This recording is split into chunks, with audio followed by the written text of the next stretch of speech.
Boa noite a todos. Sejam todos muito bem-vindos à nossa casa. Hoje nós temos uma amiga já conhecida há bastante tempo, a Rose Kodama, e ela vai falar sobre amar o próximo como a si mesmo. Então que nós possamos, nesse momento, fechar nossos olhos.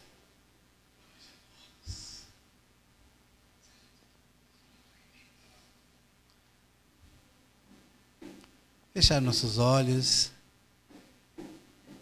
assim abrindo nossos corações. Sintonizar com a equipe espiritual que aqui está, que nesse momento deixa cair sobre cada um de nós as suas melhores energias. Que a luz possa brilhar também no coração da nossa expositora, permitindo assim que ela possa ser inspirada e nos trazer tudo aquilo que precisamos nessa noite. Sintamos então em nossos corações a presença do amigo Jesus. Que possamos mantê-la em sintonia durante todo esse trabalho maravilhoso. Abrimos então os trabalhos dessa noite, agradecendo pela oportunidade, por esta casa, por cada um de vocês que está aqui. Chamamos então a nossa irmã, e que assim seja, não é verdade? Seja bem-vinda, boa palestra.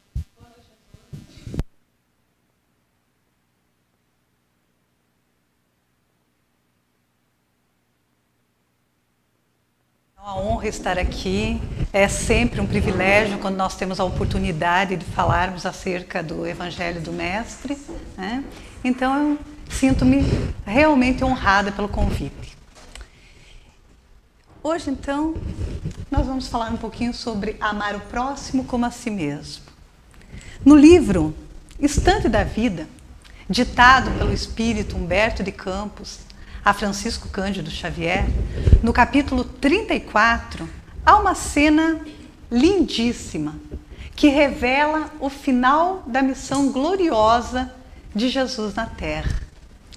E eu vou convidar a todos nesse momento para que juntos nós possamos fazer uma viagem no tempo, há mais de 2000 anos atrás. Então eu vou pedir a todos que acompanhem essa cena que foi narrada então pelo espírito Humberto de Campos, para que depois então nós possamos retornar ao tema, certo?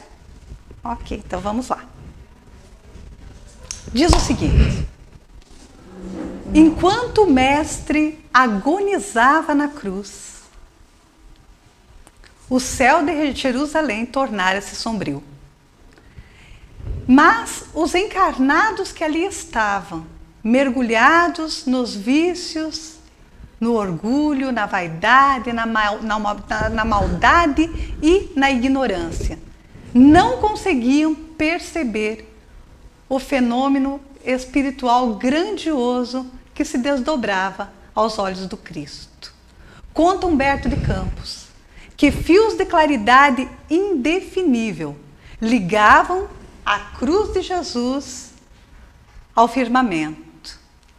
E entidades angélicas, divididas em grupos extensos, desciam ao Monte do Calvário e aproximavam-se de Jesus. Algumas delas se reuniam e formavam uma espécie de coral celeste.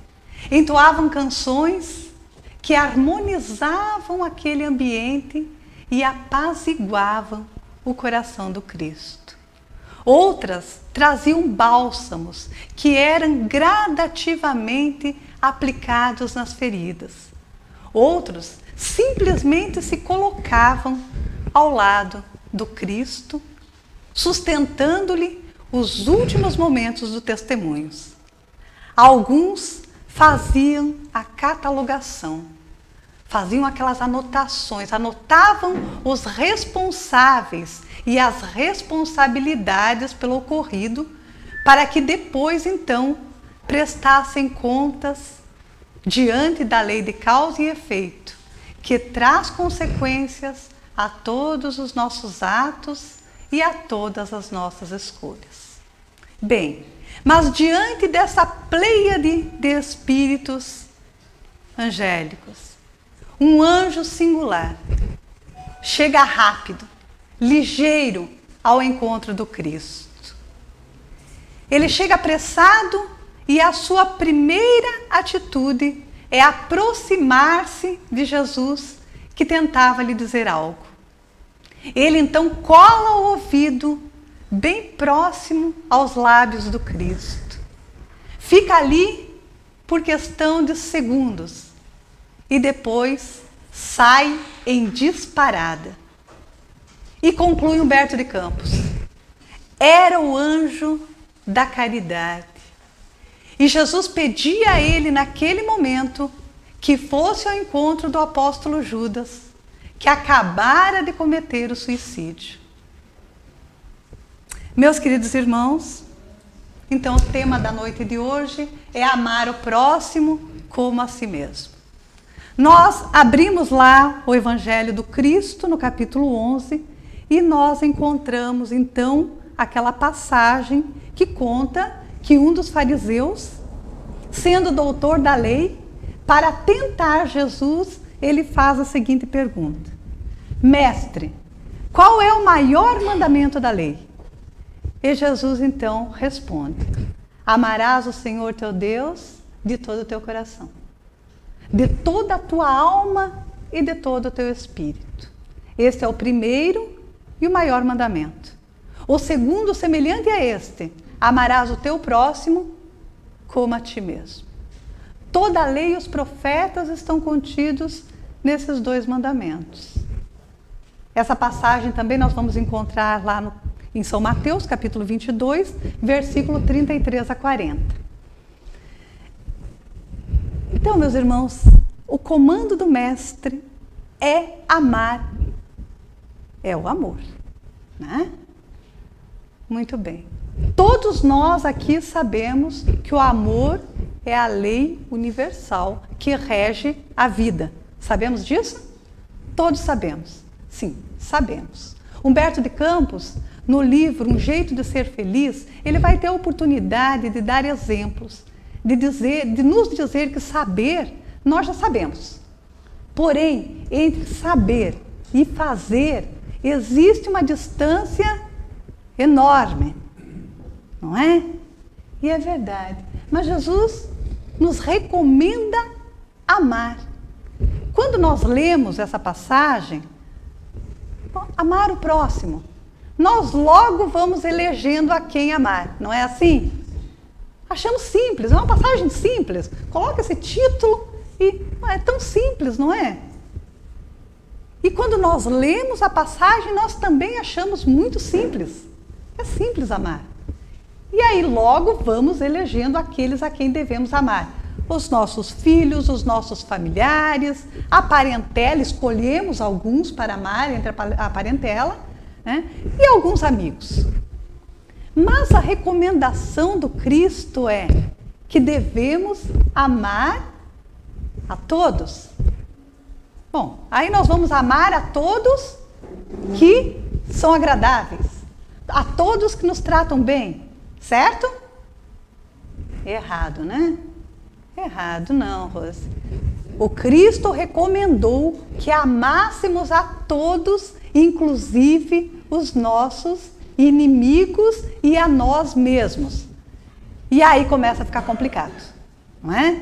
E aí então agora eu vou convidá-los a voltarmos para a cena descrita por Humberto de Campos, né? Lá no primeiro parágrafo, que diz o seguinte: o mestre agonizava na cruz.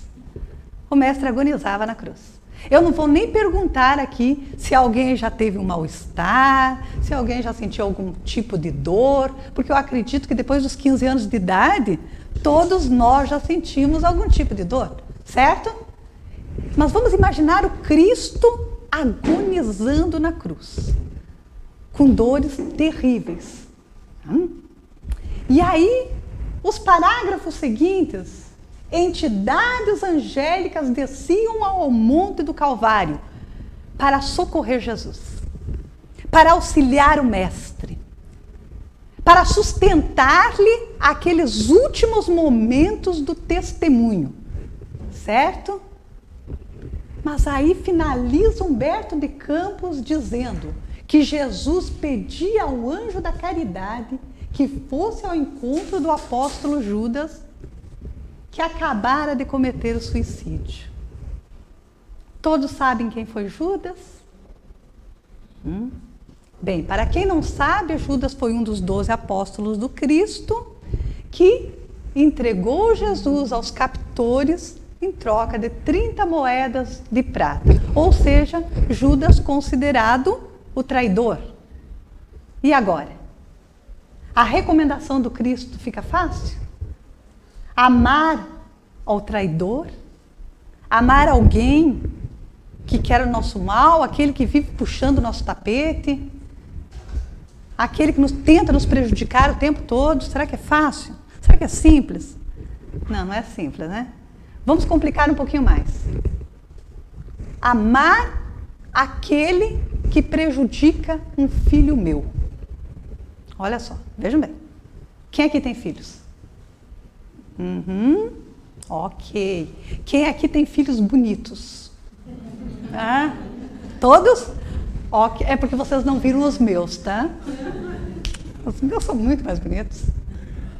Bem, meus irmãos, enquanto eu preparava esse tema, eu entrei numa reflexão profunda.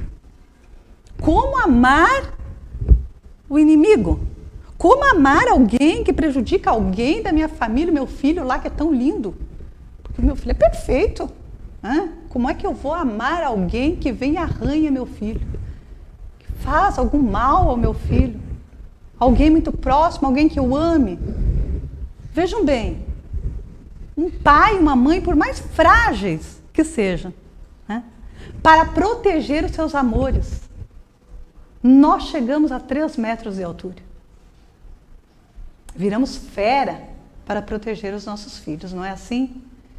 E aí, como perdoar, como compreender alguém que prejudica um filho meu?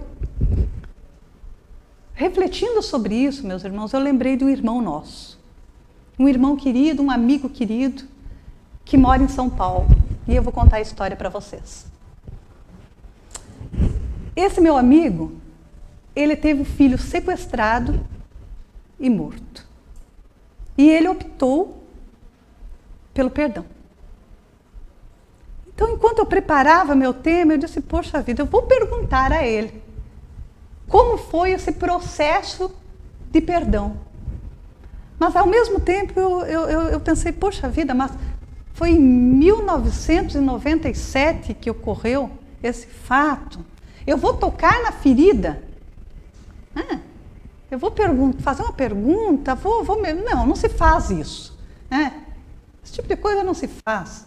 Isso é coisa para pessoas imperfeitas. Pessoas imperfeitas que vão fuçar na vida dos outros, cutucar a ferida dos outros. Bem, mas imperfeita que eu ainda sou, eu perguntei. Eu perguntei a ele, mandei uma mensagem lá perguntando a ele como foi o processo. Como foi para ele, o porquê da decisão. Eu queria saber, até porque o tempo passou, Falei que eu estava preparando um tema e eu gostaria de saber. Eu mandei a minha pergunta e desliguei o meu computador, desliguei o celular, desliguei tudo, tá? Fui dormir. No dia seguinte, meus irmãos, para minha surpresa, eu percebi que ele havia respondido imediatamente. E ele disse o seguinte: obrigada pela lembrança. Eu quero lhe dizer que o perdão é feito de estágios. E isso significa que há momentos de conflitos internos, até alcançarmos a plenitude espiritual, libertação do ódio que vem com o perdão. Libertação, preste atenção nessa palavra, libertação, porque o ódio aprisiona. Porque a falta de amor é uma corrente que machuca. Foi essa a resposta que ele me deu. Ele não apenas respondeu, mas ele permitiu que eu compartilhasse isso em uma palestra pública. Tá? Esse mesmo homem, esse mesmo amigo querido, que há 20 anos atrás disse essas palavras: é fácil salvar um amigo. Verdade, né? O amigo nos pede socorro, nós vamos lá. Estamos sempre dispostos a socorrer os nossos amigos, sempre dispostos. O verdadeiro amigo, ele está sempre de mão estendida, não é? Então ele disse: é fácil salvar um amigo, difícil é salvar o inimigo. Vir até o presídio para oferecer, vejam bem, oferecer o perdão ao assassino do meu próprio filho, uma criança de 8 anos de idade que foi sequestrada em um dia e assassinada no dia seguinte, sem nenhuma negociação. A criança foi sequestrada no dia 29 de agosto e foi assassinada na madrugada do dia 30 de agosto. Ou seja, sem chance nenhuma, tá? De negociação. Masataka Ota, pai de Ives Ota, eu acredito que muitos aqui ainda lembram dessa tragédia. Muito bem, meus irmãos. Esse amigo querido, chegou um momento em que ele buscou na doutrina espírita. Ele buscou auxílio na luz do Evangelho, para poder suportar aquela dor que era insuportável. Ele revelou na época que a partir do momento que ele sepultou o filho, ele não tinha mais sossego. Ele pensava numa maneira de se vingar dia e noite. E isso foi machucando de tal maneira que, segundo ele mesmo, ele estava destruindo o seu próprio casamento, ele estava destruindo a família, porque ele só remoía e pensava numa forma de vingança. A criatura já estava presa, mas ele estava se sentindo mais preso que o assassino. Então, em uma certa manhã, ele decidiu: não, hoje eu preciso mudar. Eu preciso buscar auxílio. Eu preciso buscar uma forma de me libertar. Libertação. Como ele diz, um estágio. Não estou dizendo que foi simples, tá? Não deve ser simples mesmo. Um estágio. Foi um estágio que muitas vezes ele entrava em conflito. Porque ninguém aqui, eu acredito que ninguém aqui imagine que ele amasse menos o filho dele do que nós amamos os nossos. Nenhum de nós pode imaginar que ele achava que o filho dele era menos importante do que nós achamos os nossos filhos importantes. Não. Meus irmãos, foi uma necessidade de libertação. Ele decidiu, porque é uma escolha, nós escolhemos. Ele escolheu, ele decidiu transformar o ódio em amor. O ódio em amor. Não apenas se limitou em ir lá perdoar aquele que havia assassinado seu filho, mas ele também se dispôs a se tornar o símbolo da paz e do amor e da compreensão e do perdão através dos ensinamentos do Cristo. E aí muitas pessoas na época se questionavam e chegavam até mesmo a perguntar: o que é que ganha com isso? Porque parece que a paz não é o suficiente, né? O que é que ganha com isso? E aí eu vou dizer a vocês o que é que ganha com isso. A esposa dele engravidou. Quando a esposa dele estava com 3 para 4 meses de gestação, ele disse que teve a oportunidade de ir até Chico Xavier. Ele foi conhecer Chico. Chegando lá, ele disse: poxa, eu estava lá na frente ainda dando entrevista, porque muitas pessoas me cercaram quando cheguei, e Chico mandou me chamar. E Chico então me disse: parabéns, o Ivens está voltando. ele está voltando. E ele ficou muito feliz, mas ele não conseguia compreender como é que Ives estava voltando. A esposa teve a filhinha, quando a filhinha estava com 3 anos de idade, eles passeando pelo shopping, o casal e a filha, e a menininha disse: papai, mamãe, o ladrão me levou, me machucou. E vocês foram me buscar lá no céu. Conseguimos compreender, meus irmãos? A bênção do merecimento, a bênção da oportunidade que o Mestre nos dá, a partir do momento que nós nos libertamos, que nós permitimos que o outro esteja livre também. Porque vingança nenhuma traz ou muda a história. O que aconteceu, aconteceu. Não tem como voltar atrás. É entregar nas mãos da justiça do homem e da justiça de Deus. A partir daí é aguardar, mas aguardar com amor, fazendo a nossa parte e fazendo o nosso melhor. Ele teve a recompensa, sim. Ele recebeu de volta, ele compreendeu aquilo que André Luiz diz lá no livro Nosso Lar, que a vida não cessa, que a vida é fonte eterna e que a morte é o jogo escuro das ilusões, né? E que nós, através da compreensão, através do amor, através do entendimento de que estamos aqui em missão e que o filhinho do nosso amigo veio em missão. Ele tinha sua missão. E o pai compreendeu que tinha a missão dele. Vejam bem, meus irmãos. Todos nós temos a capacidade de compreender os ensinamentos do Cristo. Todos nós.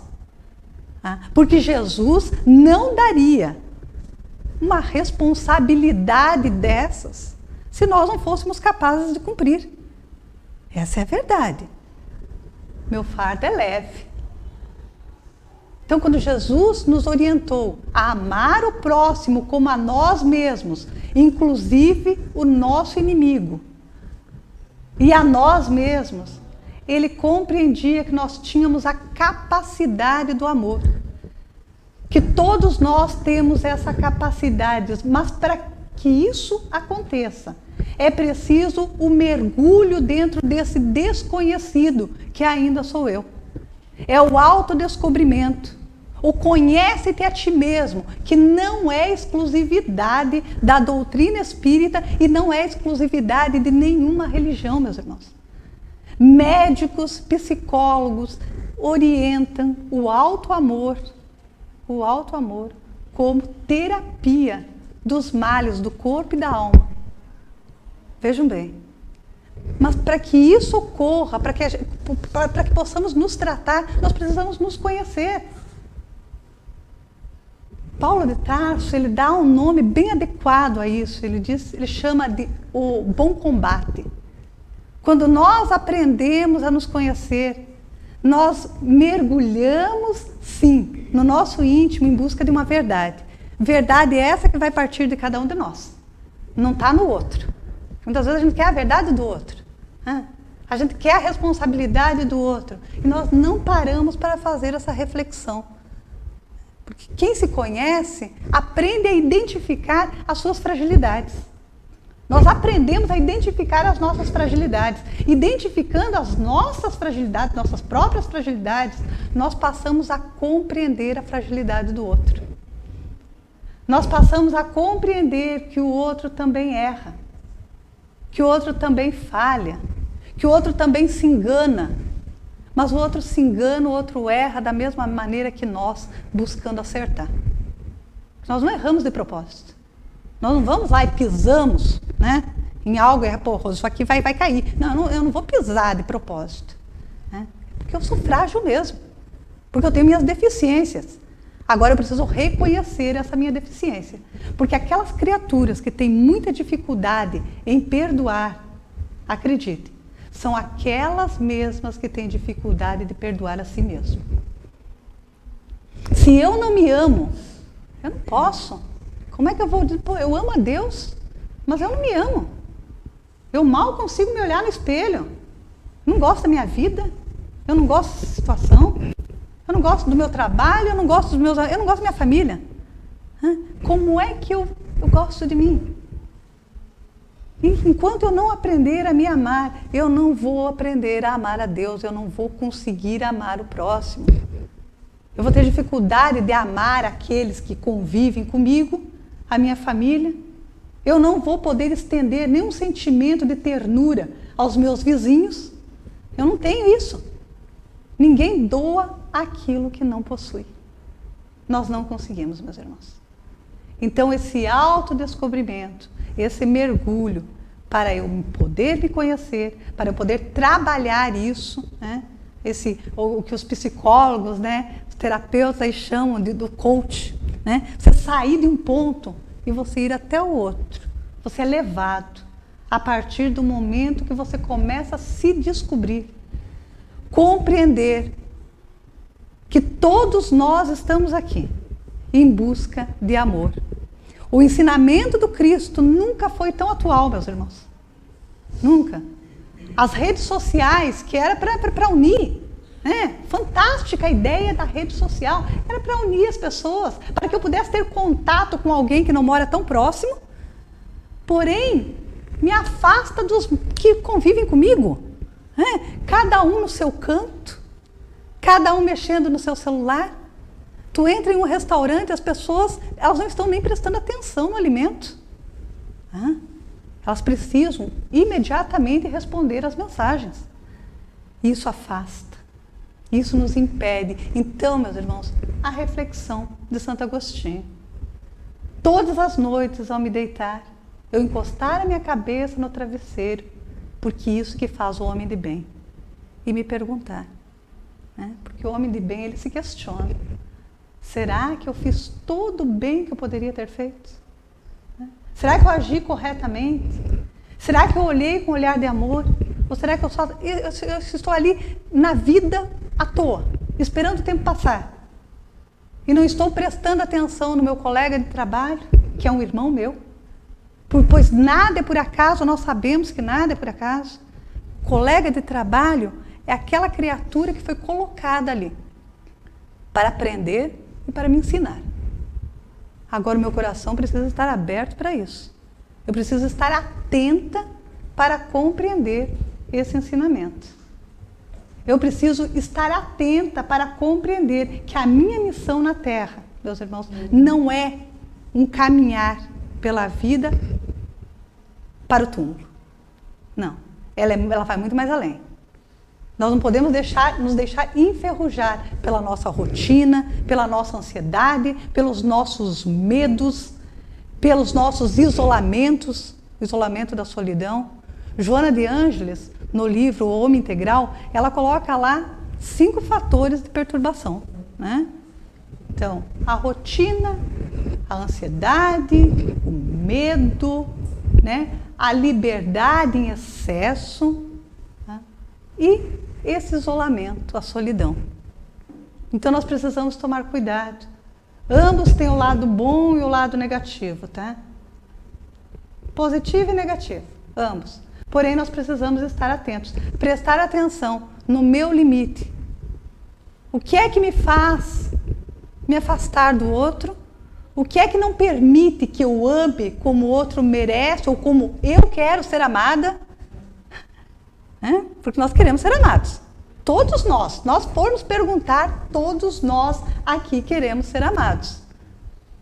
Ai, Rose, mas será que a pessoa, que o espírita, né? Será que o trabalhador de casa espírita, será que é assim também? Meus irmãos, nós somos os mais assediados. Nós somos os mais assediados.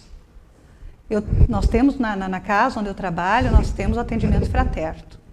Então, todas as quintas-feiras nós fazemos atendimento fraterno. Aí um dia desse chegou meu colega que faz atendimento junto comigo e não havia ninguém ainda na sala, ele entrou na minha sala para conversar um pouquinho. eu aproveitei aqueles minutinhos para perguntar a ele se ele havia se recuperado de um problema de saúde. E ele me disse, olha, Rose, no momento eu estou melhor, né? Estou bem, mas eu passei por momentos muito difíceis, mas muito difíceis. Tão difíceis que chegou um momento que eu discuti com a espiritualidade. Eu disse, vem cá, que Deus é esse? Que Deus é esse que permite que eu sofra desse jeito? E ele disse que falou isso e se calou, né? Logo pesou a responsabilidade dele, mas aí ele me contou, Rose, eu ouvi a resposta do meu mentor.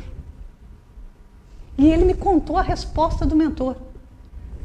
E eu fiquei calada, esperando que ele saísse da minha sala rapidinho, porque eu precisava anotar aquela resposta, tá? Porque palestrante é assim, a gente não perde nada. Falou, a gente vai lá e anota. E a resposta foi a seguinte: para que é que você quer conhecer Deus se você não conhece nem a si mesmo? Deus é o amor que você desconhece. Essa foi a resposta. Nós cobramos de Deus aquilo que nós já sabemos no nosso íntimo, meus irmãos. Que nós sabemos que é responsabilidade nossa. Que nós procuramos aquilo. Se nós encostarmos a nossa cabeça no travesseiro à noite e fizermos aquela reflexão que Santo Agostinho indicou, nós vamos perceber em nós que ainda há trevas. É lógico que nesse estágio evolutivo que acreditamos que já estamos, deve haver um sinalzinho de luz. Mas ainda existe o sinal de trevas.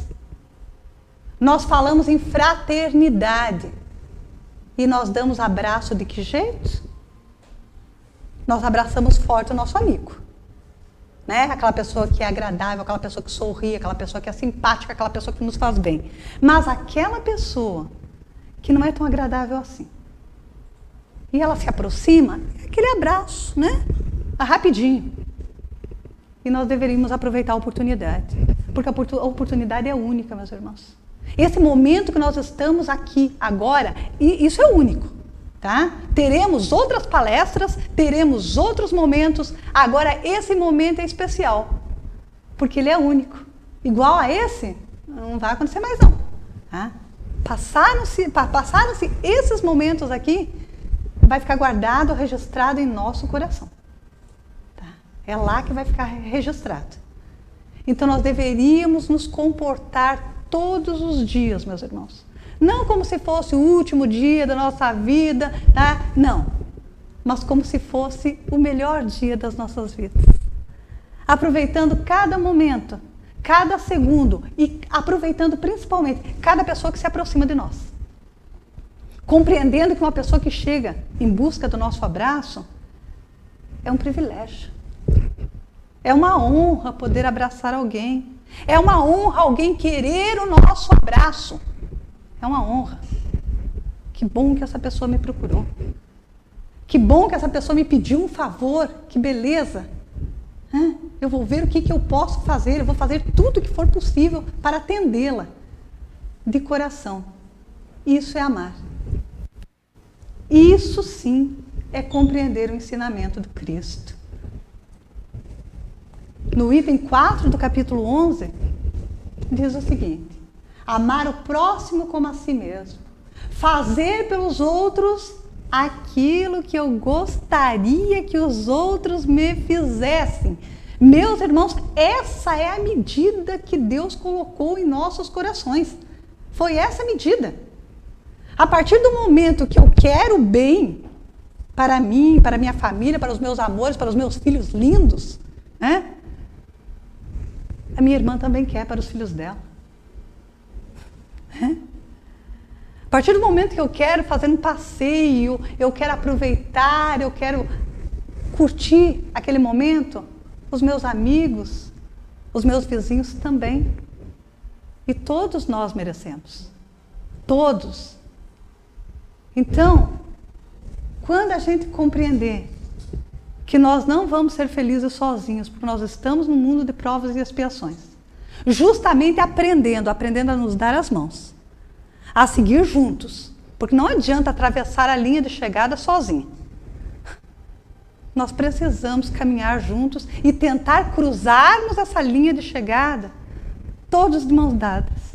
Enquanto um irmãozinho nosso, em todo o planeta, estiver passando necessidade, estiver sofrendo, nós não encontraremos essa tal felicidade plena que nós tanto buscamos. Então, é necessário que a gente comece, no momento das nossas preces, a orar pelo outro. A querer que o vizinho também seja feliz. Que os filhos dos nossos vizinhos passem no vestibular, entrem para uma faculdade, conquistem os seus sonhos, realizem os seus sonhos todos. A partir do momento que nós começarmos a pensar dessa maneira, ficarmos felizes com a felicidade do outro, nós estaremos compreendendo o ensinamento do Mestre. É a expressão mais completa da caridade, porque resume todos os deveres do homem para com o próximo. Resume tudo. Resume tudo. Se nós ainda estamos no mundo de provas e expiações, fazendo um esforço tremendo, porque veja bem, nós estamos fazendo um esforço enorme para passar para o mundo de regeneração. É porque nós ainda não aprendemos a amar. É porque nós ainda temos aquela dificuldade na hora de escrever, na hora de elaborar um tema, né? Aquela dificuldade de pensar, poxa vida, como é que eu vou amar o meu inimigo?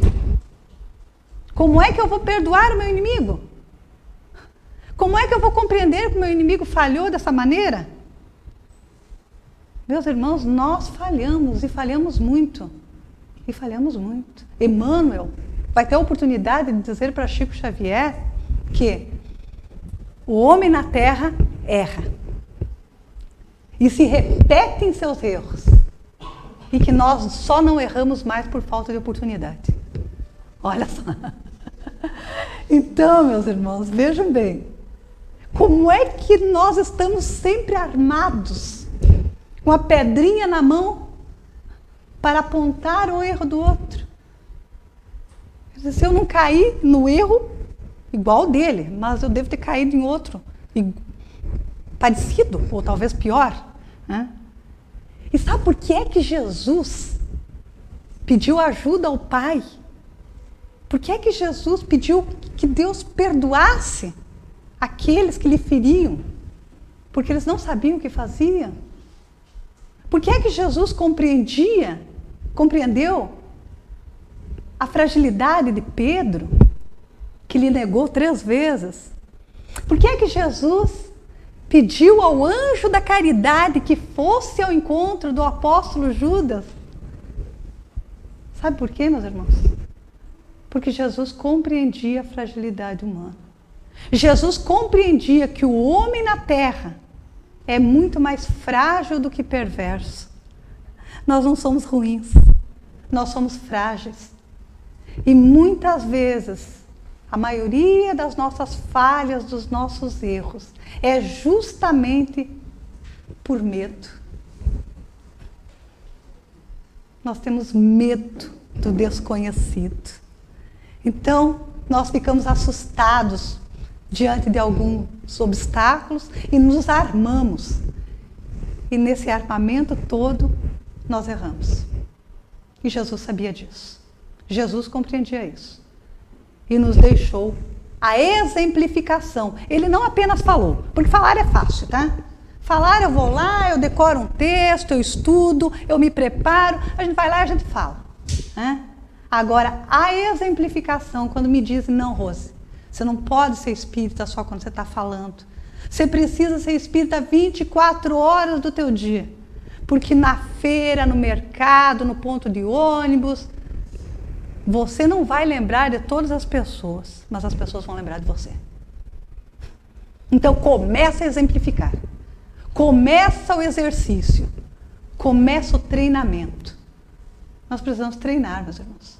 Para ser bom, para amar o próximo, nós precisamos treinar. Tá? Como disse o meu amigo lá, né, o Masataka, a gente entra em conflitos muitas vezes. Muitas vezes nós nos questionamos. É um processo lento, é um processo difícil. Ninguém vai ouvir hoje e amanhã já vai estar outra pessoa. Mas eu vou fazer o meu esforço. Eu vou tentar. Eu vou tentar ser um pouquinho melhor. Eu vou começar com pequenas mudanças de hábitos, né? Hábitos saudáveis. Porque o hábito, meus irmãos, muitas vezes nós criamos aqueles hábitos que nós mesmos sabemos que não é bacana. Então eu vou começar a mudar. Eu vou criar novos e bons hábitos. E aí a gente começa devagarinho. Um passo de cada vez. Né? Um passinho de cada vez. É isso que Jesus nos pede. Foi a única coisa que Jesus nos pediu. Que nós amássemos o próximo como a nós mesmos. A prática da caridade. Prática da caridade. Com benevolência, indulgência e perdão das ofensas. Vejam bem, resume todos os ensinamentos, os deveres para com o próximo. Então, eu não sei se alguém gostaria de fazer alguma pergunta. Luciano, abre para pergunta. Alguém gostaria de fazer alguma pergunta? Tranquilo? Não? Fique à vontade, só levanta a mão, tá? Pode ficar à vontade. Tá, se eu não souber responder, o Luciano está aí. Tranquilo? Podemos ir para o encerramento, então? Então tá, meus irmãos. Então, para encerrar, eu gostaria muito de levar, então, meu pensamento a Deus. Tem um sonzinho, Luciano, acho que não vai tocar. Tá? Então, vamos elevar o nosso pensamento a Deus nesse momento e vamos dizer assim: se eu pudesse, Jesus, eu queria estar contigo, para ser a esperança realizada de quem vai pelo mundo estrada a estrada, entre a necessidade e o desabrigo.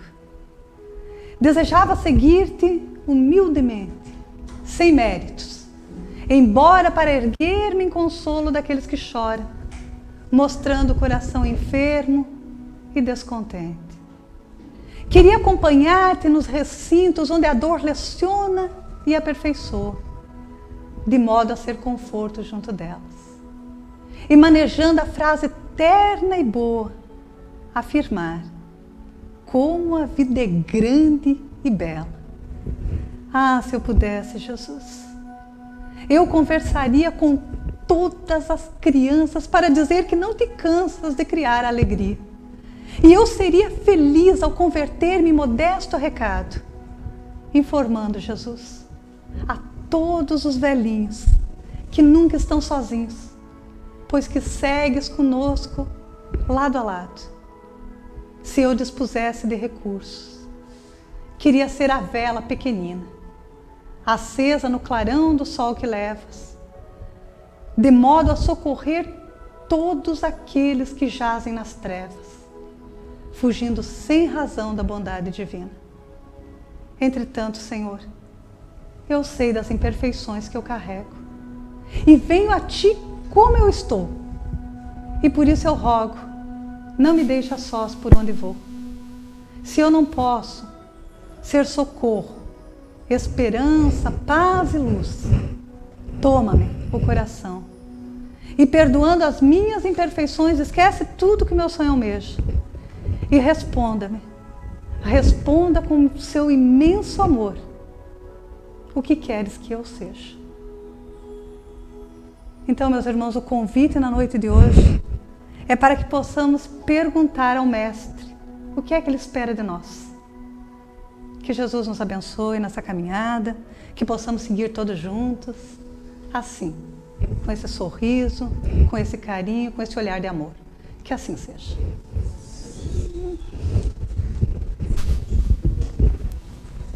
Muito obrigado, Rose. Eu que agradeço, Lu. Maravilhoso.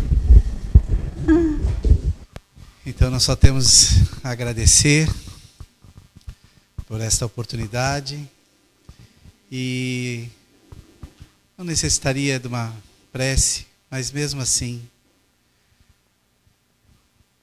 fechamos nossos olhos, mais uma vez, agradecemos a Jesus